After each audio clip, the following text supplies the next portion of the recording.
कल्पना कीजिए, साल 1998 की अंतरिक्ष में पृथ्वी से सैकड़ों किलोमीटर ऊपर अमेरिका की CIA के 4 बेहद उन्नत सैटेलाइट भारत के ऊपर से मंडरा रहे थे। ये कोई आम सैटेलाइट नहीं थे।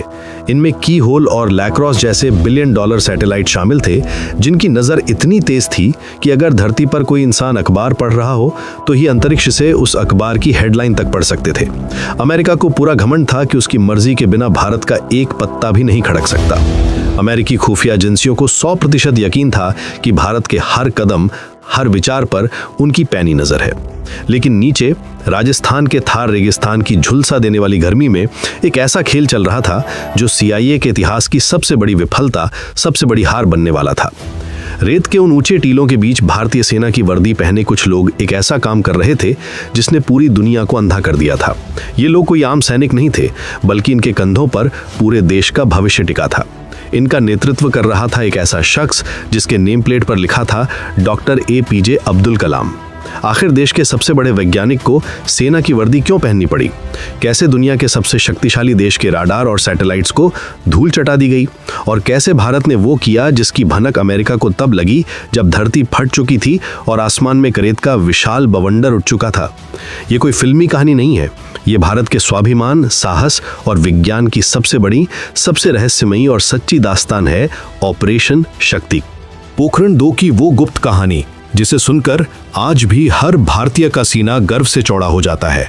आइए समय के पन्नों को पलटते हैं और उस खुफिया चक्रव्यूह के अंदर चलते हैं जिसे भेदने की ताकत दुनिया की किसी महाशक्ति में नहीं थी। कहानी की असली शुरुआत 1998 से नहीं, बल्कि दशकों पहले हो चुकी थी। जब भारत 1947 में आजाद हुआ तो दुनिया 2 गुटों में बंट चुकी थी। एक तरफ अमेरिका और दूसरी तरफ सोवियत संघ। परमाणु हथियारों की दौड़ शुरू हो चुकी थी।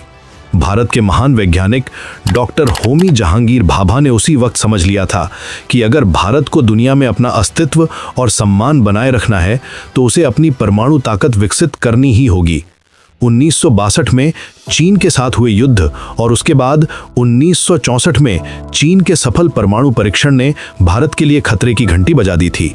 1974 में तत्कालीन प्रधानमंत्री इंदिरा गांधी के नेतृत्व में भारत ने अपना पहला परमाणु परीक्षण किया, जिसे स्माइलिंग बुद्धा का नाम दिया गया। भारत ने दुनिया से कहा कि यह एक शांतिपूर्ण परमाणु विस्फोट था, लेकिन दुनिया, विशेषकर पश्चिमी देश, इस बात से बौखला गए। भारत पर कई तरह के प्रतिबंध लगा दिए गए। न्यूक्लियर सप्लायर्स ग्रुप का गठन सिर्फ इसलिए किया गया ताकि भारत को परमाणु तकनीक और सामग्री न मिल सके। लेकिन 1974 का वो परीक्षण भारत को पूरी तरह से एक परमाणु हथियार संपन्न देश नहीं बनाता था। वो एक शुरुआत थी, मंजिल नहीं। जैसे जैसे 90 का दशक आया, दुनिया का राजनीतिक माहौल घुटन भरा होने लगा। अमेरिका और अन्य महाशक्तियां व्यापक परमाणु परीक्षण प्रतिबंध संधि यानी CTBT लेकर आईं। इस संधि का सीधा सा मतलब था कि जिन देशों के पास परमाणु हथियार हैं वे उसे रखेंगे, लेकिन कोई और देश अब परमाणु परीक्षण नहीं कर पाएगा। भारत पर इस संधि पर हस्ताक्षर करने का भयंकर दबाव था। ये भारत के लिए करो या मरो की स्थिति थी। अगर हस्ताक्षर कर देते तो भारत कभी परमाणु शक्ति नहीं बन पाता, और अगर नहीं करते तो पूरी दुनिया भारत का बहिष्कार करने को तैयार बैठी थी। इसी दबाव के बीच 1995 में तत्कालीन प्रधानमंत्री PV नरसिम्हा राव ने परमाणु परीक्षण करने का गुप्त आदेश दिया। तैयारियां शुरू हो गईं, लेकिन यहीं पर एक बहुत बड़ी चूक हो गई। पोखरण में काम कर रहे इंजीनियरों ने जो केबल यानी जो तार बिछाए थे, उन्हें रेत से अच्छी तरह नहीं ढका। अमेरिकी सैटेलाइट्स ने उन केबल्स की सीधी रेखाओं को पकड़ लिया। तुरंत अमेरिकी खुफिया एजेंसियों ने भारत की इस तैयारी को भांप लिया। उस वक्त भारत में अमेरिकी राजदूत फ्रैंक विजनर ने नरसिम्हा राव को सैटेलाइट की तस्वीरें दिखाते हुए धमकी दी कि अगर भारत ने परीक्षण किया तो अमेरिका ऐसे आर्थिक प्रतिबंध लगाएगा कि भारत की अर्थव्यवस्था तबाह हो जाएगी। भारत को उस वक्त अपने कदम पीछे खींचने पड़े। ये भारतीय वैज्ञानिकों और देश के लिए एक गहरा आघात था, लेकिन इस विफलता ने हमारे वैज्ञानिकों को एक बहुत बड़ा सबक सिखाया। उन्हें समझ आ गया था कि अमेरिका की नजरें कैसी दिखती हैं, उनके सैटेलाइट कैसे काम करते हैं और उनसे कैसे बचा जा सकता है। 1995 की वो हार 1998 की उस ऐतिहासिक जीत की नींव बन गई। मार्च 1998 भारत में आम चुनाव हुए और अटल बिहारी वाजपेयी के नेतृत्व में नई सरकार का गठन हुआ। वाजपेयी जी एक बात को लेकर बिल्कुल स्पष्ट थे, भारत को अब और दबाया नहीं जा सकता। शपथ ग्रहण करने के कुछ ही दिनों बाद उन्होंने डॉक्टर एपीजे अब्दुल कलाम, जो उस समय रक्षा अनुसंधान और विकास संगठन यानी डीआरडीओ के प्रमुख थे, और डॉक्टर आर चिदम्बरम, जो परमाणु ऊर्जा आयोग के प्रमुख थे, उन्हें अपने कार्यालय में बुलाया। मीटिंग बेहद छोटी थी, लेकिन इसके मायने दुनिया का इतिहास बदलने वाले थे। वाजपेयी जी ने पूछा, परीक्षण के लिए आप लोगों को कितना समय चाहिए? जवाब मिला, करीब 30 दिन। वाजपेयी जी ने बिना किसी झिझक के कहा, तैयारी शुरू कीजिए। इस फैसले के साथ ही जन्म हुआ ऑपरेशन शक्ति का। ये इतना गुप्त था कि खुद भारत की कैबिनेट के कई मंत्रियों, यहां तक कि रक्षा मंत्री जॉर्ज फर्नांडिस को भी शुरुआत में इसकी पूरी जानकारी नहीं दी गई थी। सिर्फ प्रधानमंत्री, गृह मंत्री लालकृष्ण आडवाणी, कुछ बेहद करीबी रणनीतिकार और मुख्य वैज्ञानिकों की एक छोटी सी टीम ही इस राज को जानती थी। अब सबसे बड़ी चुनौती थी अमेरिका की उन अंतरिक्ष की आंखों से बचना। अमेरिका के सैटेलाइट पोखरण के ऊपर से नियमित रूप से गुजरते थे। ये दो तरह के थे। एक थे ऑप्टिकल सैटेलाइट, जो हाई रेजोल्यूशन तस्वीरें खींचते थे, और दूसरे थे रडार सैटेलाइट या सिंथेटिक अपर्चर रडार, जो बादलों के पार, अंधेरे में और यहाँ तक कि जमीन के कुछ नीचे तक भी देख सकते थे। इनसे बचना असंभव माना जाता था। यहीं पर भारतीय वैज्ञानिकों ने अपनी कुशाग्र बुद्धि का परिचय दिया। डॉक्टर कलाम और उनकी टीम ने तय किया कि सबसे पहले दुश्मन की चाल को समझना होगा। उन्होंने बेंगलुरु स्थित इंडियन इंस्टीट्यूट ऑफ एस्ट्रोफिजिक्स के वैज्ञानिकों की मदद ली। उनका काम था ये कैलकुलेट करना कि अमेरिकी सैटेलाइट ठीक किस समय पोखरण के ऊपर से गुजरते हैं, उनकी दिशा क्या होती है, और उनका ब्लाइंड स्पॉट यानी जो वो देख नहीं पाते, वो समय पोखरण पर नहीं होती, कब और कितने समय का होता। कैलकुलेशन से पता चला कि अमेरिकी सैटेलाइट्स के बीच कुछ घंटों का एक गैप होता था, जो ज्यादातर देर रात या अल सुबह का समय होता था। यही वो विंडो थी जिसमें भारत को अपना पूरा काम करना था। अब पोखरण की फील्ड पर आते हैं। यहाँ काम करने की जिम्मेदारी भारतीय सेना की 58वीं इंजीनियर रेजिमेंट को दी गई थी, जिसका नेतृत्व कर्नल गोपाल कौशिक कर रहे थे। सेना को क्यों चुना गया? क्योंकि सीमा के पास रेगिस्तान में सेना की आवाजाही को अमेरिकी सैटेलाइट एक नियमित गतिविधि मानते थे। अगर अचानक बहुत सारे वैज्ञानिकों की गाड़ियां वहां जाती तो CIA का माथा तुरंत ठनक जाता। इसलिए एक बहुत ही चालाक योजना बनाई गई। कोई भी वैज्ञानिक अपने असली नाम और रूप में पोखरण नहीं जाएगा। सबने भारतीय सेना की वर्दी पहन ली। डॉक्टर APJ अब्दुल कलाम बन गए major general Prithviraj. Doctor R Chidambaram को नाम मिला मेजर जनरल नटराज, और भाभा परमाणु अनुसंधान केंद्र यानी BARC के निदेशक डॉक्टर अनिल काकोडकर बन गए मेजर जनरल मत्स्य। DRDO के डॉक्टर K संथानम को कर्नल सिरीस का नाम दिया गया। इन सभी को सेना के अनुशासन, बात करने का तरीका और चाल ढाल की बाकायदा ट्रेनिंग दी गई, ताकि सैटेलाइट से या किसी जासूस की नजर से देखने पर वे पक्के फौजी लगे। रेगिस्तान का तापमान 50 डिग्री सेल्सियस के पार रहता था। दिन के समय काम पूरी तरह बंद रहता था। जैसे ही अंधेरा होता और सैटेलाइट्स की नजर हटती, 58वीं रेजिमेंट और वैज्ञानिक काम पर लग जाते। काम क्या था? जमीन के अंदर सैकड़ों मीटर गहरे कुएं यानी शाफ्ट खोदना, ताकि वहां परमाणु बमों को रखा जा सके। इन कुओं के कोड नेम भी बड़े दिलचस्प रखे गए थे। व्हाइट हाउस, ताजमहल और कुंभकर्ण। कुंभकर्ण नाम इसलिए रखा गया था क्योंकि एक शाफ्ट में पानी निकल आया था, जिसे सुखाने में बहुत समय लग रहा था, मानो वहां सो रहा हो। रात के अंधेरे में बुलडोजर और खुदाई करने वाली मशीनें चालू होती, भारी मात्रा में रेत निकाली जाती। लेकिन सबसे बड़ा रहस्यमयी काम तब शुरू होता था जब सुबह होने वाली होती थी। सुबह होने से पहले सैटेलाइट के वापस आने का समय हो जाता था। 58वीं रेजिमेंट के जवानों को यह सुनिश्चित करना होता था कि रात में किया गया कोई भी काम सैटेलाइट को नजर ना आए। इसके लिए वे क्या करते थे?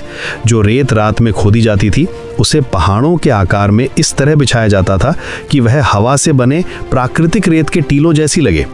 टायरों के निशान, बुलडोजर के ट्रैक, ये जवान अपने पीछे झाड़ियां और कांटेदार टहनियां बांधकर रेत पर चलते थे, ताकि हवा और झाड़ियों से सारे निशान मिट जाएं।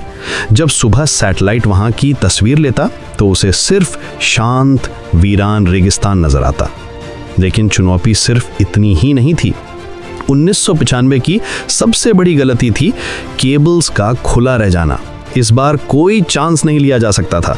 मोटे मोटे तार जो उपकरणों को कंट्रोल रूम से जोड़ते थे, उन्हें बिछाने के लिए सीधी खाइयां नहीं खोदी गईं, क्योंकि सीधी रेखाएं प्रकृति में नहीं पाई जाती और सैटेलाइट उन्हें तुरंत पहचान लेते हैं। इसके बजाय हवा के रुख और प्राकृतिक टीलों के आकार के अनुसार आड़ी तिरछी खाइयां खोदी गईं और तारों को रेत के नीचे गहराई में दबा दिया गया। यहाँ तक कि जो मशीनें खुदाई के लिए इस्तेमाल की जाती थीं, उन्हें सुबह होने से पहले वापस उनकी तय जगह पर उसी दिशा में और उसी एंगल पे खड़ा किया जाता था जिस एंगल पे वे एक दिन पहले खड़ी थीं। अगर एक बुलडोजर कल उत्तर दिशा की तरफ मुंह करके खड़ा था, तो आज सुबह भी उसे उसी जगह उसी दिशा में खड़ा होना था, ताकि सैटेलाइट को लगे कि ये मशीन महीनों से यहीं पड़ी है और इसका कोई इस्तेमाल नहीं हो रहा है। अब समय आ गया था सबसे महत्वपूर्ण चीज को पोखरण तक पहुंचाने का, परमाणु बम का कोर, यानी वो प्लूटोनियम और यूरेनियम जिससे धमाका होना था। इसे मुंबई के भाभा परमाणु अनुसंधान केंद्र से राजस्थान लाना था। यह काम इतना संवेदनशील था कि एक छोटी सी चूक भी भयंकर तबाही ला सकती थी या अमेरिका को अलर्ट कर सकती थी। मई की शुरुआत में इन खतरनाक और बेहद कीमती कोर्स को साधारण लकड़ी के बक्सों और एप्पल की पेटियों में पैक किया गया। कोई भारी सुरक्षा काफिला नहीं, कोई सायरन बजाती गाड़ियां नहीं, बिल्कुल सामान्य तरीके से इन्हें मुंबई के सांता क्रूज हवाई अड्डे पे लाया गया। वहां से भारतीय वायुसेना के AN-32 परिवहन विमान से इन्हें रात के अंधेरे में जैसलमेर बेस पे उतारा गया। जैसलमेर से पोखरण तक की यात्रा और भी डरावनी थी। सेना के सामान्य ट्रकों में इन बक्सों को रखा गया। सड़कों पे कोई अतिरिक्त पुलिस नहीं थी। अगर किसी ने उन ट्रकों को देखा भी होगा तो उसे लगा होगा कि सेना का कोई सामान्य राशन या उपकरण जा रहा है। यही वो असली डिसेप्शन था जिसने अमेरिका की नींद उड़ा दी थी। जैसे जैसे 11 मई की तारीख करीब आ रही थी, तनाव अपने चरम पर था। नई दिल्ली में प्रधानमंत्री आवास पर अटल बिहारी वाजपेयी, ब्रजेश मिश्रा और कुछ चुनिंदा लोग हर मिनट की अपडेट ले रहे थे। उधर पोखरण में कुओं के अंदर बमों को स्थापित कर दिया गया था। बमों को कुओं की गहराई में ले जाकर उनके ऊपर कंक्रीट और रेत के भारी प्लग डाल दिए गए थे, ताकि धमाके की कोई भी रेडियो एक्टिव किरण बाहर ना आ सके। 10 मई की रात सारे कनेक्शन चेक कर लिए गए। डॉक्टर कलाम, डॉक्टर चिदंबरम और अन्य वैज्ञानिक कंट्रोल रूम में मौजूद थे। कंट्रोल रूम से शाफ्ट्स की दूरी कुछ किलोमीटर की थी। 11 मई 1998 की सुबह, ये वो दिन था जो भारत का इतिहास बदलने वाला था। सब कुछ तैयार था, बस बटन दबाने की देरी थी। लेकिन तभी प्रकृति ने एक भयानक खेल खेल दिया। अचानक पोखरण में हवा की दिशा बदल गई। तेज हवाएं चलने लगीं और सबसे डरावनी बात यह थी कि हवा का रुख पास ही स्थित खेतोलई गांव की तरफ था। हालांकि वैज्ञानिकों को पूरा विश्वास था कि धमाके के बाद कोई भी रेडिएशन जमीन से बाहर नहीं निकलेगा। उन्होंने शाफ्ट को पूरी तरह सील कर दिया था, लेकिन विज्ञान में 100% गारंटी किसी चीज की नहीं होती। अगर कोई दरार पड़ जाती, अगर थोड़ी सी भी रेडियो एक्टिव गैस बाहर लीक हो जाती, तो हवा के साथ वो गैस सीधे खेतोलई गांव तक पहुंच जाती। इससे वहां के ग्रामीणों की जान को गंभीर खतरा हो सकता था। डॉक्टर कलाम और डॉक्टर काकोदकर किसी भी कीमत पर अपने देशवासियों की जान जोखिम में नहीं डालना चाहते थे। बटन दबाने का समय सुबह तय किया गया था, लेकिन हवा की दिशा के कारण परीक्षण को रोक दिया गया। दिल्ली में प्रधानमंत्री कार्यालय में बेचैनी बढ़ने लगी। हर गुजरता मिनट खतरे को बढ़ा रहा था। अमेरिकी सैटेलाइट्स कभी भी वापस आ सकते थे। अगर सैटेलाइट्स ने इस आखिरी वक्त में कुछ असामान्य देख लिया तो अमेरिका तुरंत एक्शन ले सकता था। लेकिन वैज्ञानिकों का फैसला अटल था। जब तक हवा की दिशा सुरक्षित नहीं होती, परीक्षण नहीं होगा। घंटों बीत गए। नियंत्रण कक्ष में सन्नाटा पसरा था। सब लोग मौसम विज्ञान विभाग के उपकरणों पर नजरें कड़ाए बैठे थे। दोपहर हो गई। गर्मी अपने चरम पर थी। पसीने से लथपथ वैज्ञानिक बस प्रार्थना कर रहे थे। दोपहर करीब 3 बजे अचानक मौसम में बदलाव आना शुरू हुआ। हवा की दिशा खेतोलई गांव से मुड़कर विपरीत दिशा की ओर होने लगी। ये वो क्षण था जिसका सबको इंतजार था। वैज्ञानिकों ने एक दूसरे की तरफ देखा। डॉक्टर कलाम ने दिल्ली संपर्क किया और कहा, wind is clear, we are ready. उधर से प्रधानमंत्री वाजपेयी जी की शांत लेकिन दृढ़ आवाज आई, गो अहेड, यानी आगे बढ़िए। समय तय किया गया, दोपहर 3:45। कंट्रोल रूम में उल्टी गिनती शुरू हुई। वो आखिरी के कुछ सेकंड हर उस व्यक्ति के लिए किसी सदी से कम नहीं थे जो कि उस कमरे में मौजूद था। हर किसी की धड़कनें तेज थीं। क्या सब कुछ सही होगा? क्या बम फटेंगे? क्या रेडिएशन बाहर आएगा? ये सारे सवाल उनके दिमाग में हथौड़े की तरह बज रहे थे। -10, 9, 8, 7, 6, 5, 4, 3, 2, 1, 0 बटन दबा दिया गया। कुछ सेकंड तक कुछ नहीं हुआ। चारों तरफ बस एक अजीब सी खामोशी थी और फिर अचानक रेगिस्तान की वो सूखी और शांत धरती ऐसे कांप उठी जैसे कोई सोता हुआ दैत्य जाग गया हो। एक भयंकर गड़गड़ाहट के साथ पूरी जमीन थरथरा गई। कंट्रोल रूम की इमारत जोर जोर से हिलने लगी। ऐसा लगा जैसे कोई बहुत बड़ा भूकंप आ गया हो। और सामने जहां कुएं खोदे गए थे वहां की जमीन अचानक एक पहाड़ की तरह ऊपर उठने लगी। रेत और धूल का एक विशाल गुंबद आसमान की तरफ उठा। ये इतना भयंकर था कि जमीन के अंदर कई हजार डिग्री सेल्सियस का तापमान पैदा हो गया था, जिसने चट्टानों को भी पिघला दिया था। भारत ने एक साथ 3 परमाणु परीक्षण किए थे, एक थर्मोन्यूक्लियर, एक फिशन बम यानी परमाणु बम और एक सब किलोटन उपकरण। ये एक पूर्ण और सफल परीक्षण था। धूल का बवंडर छटने लगा। वैज्ञानिकों के चेहरे पर जो तनाव था वो अब एक असीम खुशी और गर्व के आंसुओं में बदल चुका था। डॉक्टर कलाम और उनकी टीम ने एक दूसरे को गले लगा लिया। भारत अब एक घोषित परमाणु शक्ति बन चुका था। संदेश दिल्ली भेजा गया, बुद्धा हैज स्माइल्ड अगेन, यानी बुद्ध फिर मुस्कुराए हैं। कुछ ही देर बाद नई दिल्ली में प्रधानमंत्री आवास पर अटल बिहारी वाजपेयी जी पत्रकारों के सामने आए। दुनिया के किसी भी पत्रकार को भनक तक नहीं थी कि प्रेस कॉन्फ्रेंस किस लिए बुलाई गई है। वाजपेयी जी ने अपने शांत और गंभीर स्वभाव में माइक पर आकर केवल एक छोटा सा बयान पढ़ा। आज दोपहर के 3:45 बजे भारत ने पोखरण रेंज में 3 भूमिगत परमाणु परीक्षण किए हैं। ये परीक्षण पूरी तरह से सफल रहे हैं और वायुमंडल में कोई भी रेडियो एक्टिव तत्व नहीं फैला है। भारत अब एक परमाणु हथियार संपन्न राष्ट्र है। ये बयान इतना छोटा था, लेकिन इसकी गूंज पूरी दुनिया में एक महाविस्फोट की तरह सुनाई दी। वॉशिंगटन डीसी में अमेरिकी राष्ट्रपति बिल क्लिंटन को आधी रात को जगाया गया। जब उन्हें खबर दी गई कि भारत ने परमाणु परीक्षण कर लिया है तो वे सन्न रह गए। पूरी अमेरिकी खुफिया मशीनरी, CIA और पेंटागन में हड़कंप मच गया। CIA के निदेशक जॉर्ज टेनेट के पास कोई जवाब नहीं था। अमेरिका के अरबों डॉलर के सैटेलाइट, उनके हजारों खुफिया एजेंट सब के सब धरे रह गए थे। पूरी अमेरिकी मीडिया ने अगले दिन CIA की धज्जी न उड़ा दी। इसे डेकेड का सबसे बड़ा इंटेलिजेंस फेलियर, यानी दशक की सबसे बड़ी खुफिया नाकामी करार दिया गया। CIA समझ ही नहीं पा रही थी कि भारत के वैज्ञानिकों ने उन्हें चकमा कैसे दिया।